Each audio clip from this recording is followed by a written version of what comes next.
तो उस गांव में एक निरंजन नाम के ब्राह्मण थे। तो उनका कुछ कर्जा उनके पिताजी के ऊपर था, तो उन्होंने उसका गलत फ़ायदा उठाया और जयदेव से कहा कि देखो जयदेव, या तो तुम मेरा कर्जा उतारो, हाँ, मुझे पैसा दो क्योंकि तुम्हारे पिताजी ने हमसे कर्जा लिया था, और नहीं तो इस दस्तावेज में हस्ताक्षर करो, तुम्हारा जो घर है वो जो है मैं इसमें अधिकार करूँगा, तुम्हारे घर में अधिकार करूँगा। जयदेव के पास तो पैसा था नहीं, तो उन्होंने बड़ी खुशी से दस्तावेज में हस्ताक्षर कर दिया कि ठीक है, घर आप ले लो, मेरे पास तो पैसा है नहीं, घर ले लो। लेकिन भगवान जो है इतने जो है संवेदनशील हैं कि भक्त के साथ जो है इतना बड़ा अन्याय हो रहा था। तो उसी समय ही उसको दंड मिला। निरंजन की जो लड़की थी वो भागी भागी आई, पिताजी हमारे घर में आग लग गई। अब देखो जैसे ही जो है जयदेव से हस्ताक्षर कराए उसने कि भाई इस घर में अब मेरा अधिकार है और तुम निकलो इस घर से, उसी समय उसके घर में आग लग गई और उसकी लड़की आई, पिताजी घर में आग लग गई। और जयदेव इतने जो है उनकी सहानुभूति थी कि घर में आग लग गई तो वो दौड़ के भागे और उसके घर में घुस गए, आग बुझाने के लिए घर में घुस गए। तो जैसे जयदेव उसके घर में घुसे वैसे आग शांत हो गई। हरि बोल। ये जन्म से मतलब इतना इनका जो है भक्ति की भावना थी, जन्म से ही थी, है ना। तो निरंजन ने तुरंत जो है जयदेव से क्षमा मांगी कि मैं जो है गलत तरीके से तुम्हारे घर में अधिकार जमाना चाहता था और भगवान ने जो है तुरंत ही मुझको जो है दंड दे दिया और मेरी आंखें खुल गईं। अब मैं जो है जीवन भर तुम्हारे साथ रहूँगा, तुम्हारी सेवा करूँगा। तो जयदेव जो है फिर उस किंदुबिल जो गांव था उसको छोड़ करके जगन्नाथपुरी आ जाते हैं। जगन्नाथपुरी में भी जो है जगन्नाथ जी का दर्शन करते हैं और केवल भजन करते हैं। उन्हें कुछ भी कोई चिंता नहीं किसी बात की और कोई कामना नहीं, कोई इच्छा भी नहीं, किसी प्रकार की इच्छा नहीं है।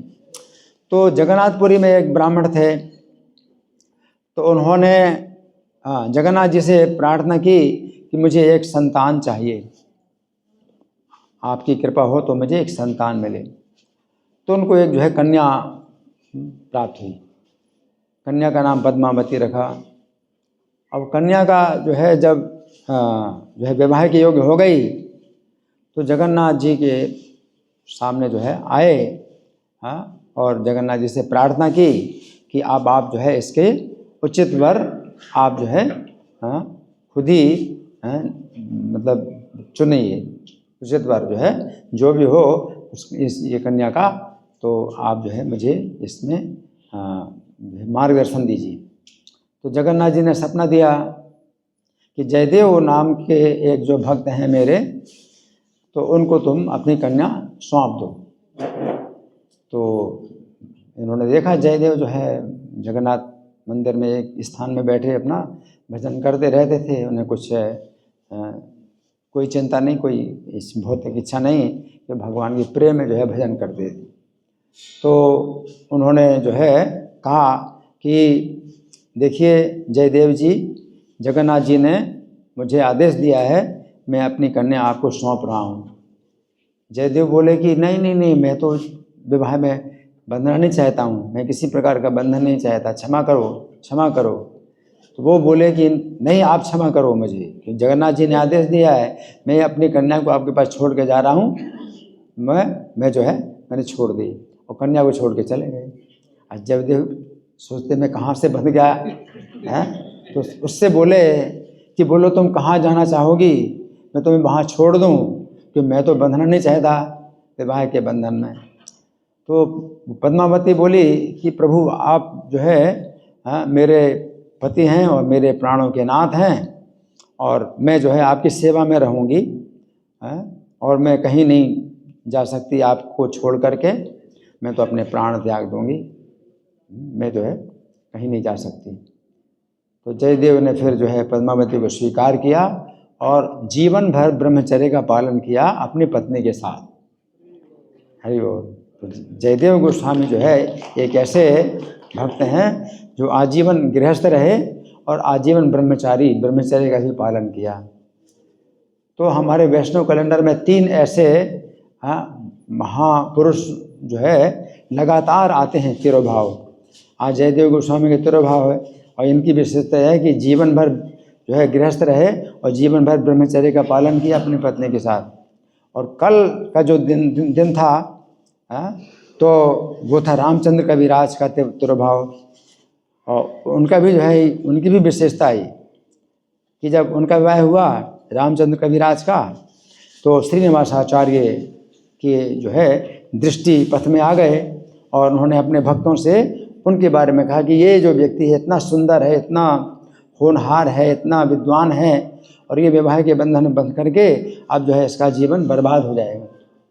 तो वो रामचंद्र भी जो है श्रीनिवासाचार्य से मार्गदर्शन लेते हैं, मंत्र प्राप्त करते हैं, दीक्षा प्राप्त करते हैं और अपनी पत्नी के साथ में जीवन भर उन्होंने भी ब्रह्मचर्य का पालन किया। तो रामचंद्र का जो है तिरोभाव दिवस कल था और अगले दिन जो आने वाला है लोचन दास ठाकुर का तिरोभाव दिवस आने वाला है। तो 3 तिरोभाव दिवस लगातार आते हैं और ये तीनों महापुरुष ऐसे हैं जो विवाहित रहे, आजीवन विवाहित रहे जीवन भर और जीवन भर ब्रह्मचर्य का पालन किया। वो कल लोचन दास ठाकुर की जो है कथा हम लोग सुनेंगे तो उनका भी इसी प्रकार से हुआ कि जब वो अपने ससुराल में जाते हैं नरहरि सरकार ठाकुर से आदेश लेकर के, तो जिस स्त्री से वो जो है पूछते हैं कि हमारे ससुर का घर कहाँ है, तो उसने इशारे से बता दिया कि उनका घर यहाँ है ना। लेकिन इन्होंने बोला माता जी, कि माता जी है ना, कोई किसी भी स्त्री को माता जी बोले तो वो उनकी पत्नी थी। तो जब माता जी को, स्त्री को अपनी पत्नी को माता जी कह दिया तो इसी बात पर जो है उन्होंने जो है फिर पत्नी के साथ में उन्होंने ब्रह्मचर्य का पालन किया। तो ऐसे 3 जो है दिन लगातार आते हैं और तीनों के तिरोभाव तो जयदेव जो है इतने मतलब समर्पित थे भगवान को। तो राजा लक्ष्मण सेन के जो है सभा के पंडित थे या किसी और राजा के सभा के पंडित थे और इनका जो है मतलब राजा के ऊपर इतना प्रभाव था, राजा इनके शिष्य भी बन गए थे।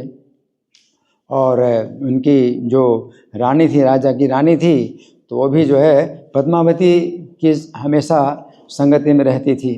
तो जयदेव की पत्नी और राजा की पत्नी का जो है बड़ा अच्छा संबंध था। तो कई बार जो है राजा की जो पत्नी थी रानी, तो वो जो है देव की पत्नी पद्मावती से हमेशा मिलती रहती थी। तो एक बार ऐसी सूचना रानी ने दी कि मेरे जो है भाई की जो पत्नी थी, तो मेरे भाई का देहांत हो गया तो वो जो है सती हो गई। बहुत बड़ी बात है, कोई स्त्री अगर अपने पति के शरीर के साथ जो है आत्मदाह कर ले तो बहुत बड़ी बात है। लेकिन पद्मावती ने मतलब कुछ ऐसी बात कही जो कि बड़ी मतलब अजीब लगी उनको। पद्मावती ने कहा कि जो सती स्त्री होती है वो पति के साथ सती नहीं होती, जो सच्ची जो पतिव्रता होती है तो पति के साथ सती नहीं होती, पति की मृत्यु का समाचार सुन करके ही वो अपना शरीर छोड़ देती है। तो रानी को जो है बड़ा अंदर से कुछ लगा कि भाई ये जो है कुछ ज़्यादा बोल रही हैं और अपने को जो है ज़्यादा जो है वो समझती हैं कि बहुत ऊंची ये जो है पतिव्रता हैं और ऐसा मतलब बोल रही हैं। तो रानी ने सोचा मैं परीक्षा लूँगी। तो एक दिन ऐसा हुआ कि जयदेव गोस्वामी जो है राजा के साथ वन में शिकार खेलने गए थे और रानी को जो है अवसर मिल गया। तो पद्मावती से कहा कि रो करके मतलब ड्रामा किया, रो करके आई रोते हुए कि आपके जो पति हैं जयदेव महाराज के साथ गए थे वन में और किसी व्याघ्र ने जो है उनको जो है मतलब खा लिया, उनका जीवन समाप्त हो गया। तो पद्मावती से ये समाचार उसने दिया। परीक्षा लेना था कि भाई, उसने पद्मावती ने कहा था कि जो असली जो सती स्त्री होती है, पति की मृत्यु का समाचार सुनकर के ही शरीर छोड़ देती। तो पद्मावती तो ऐसी थी ही।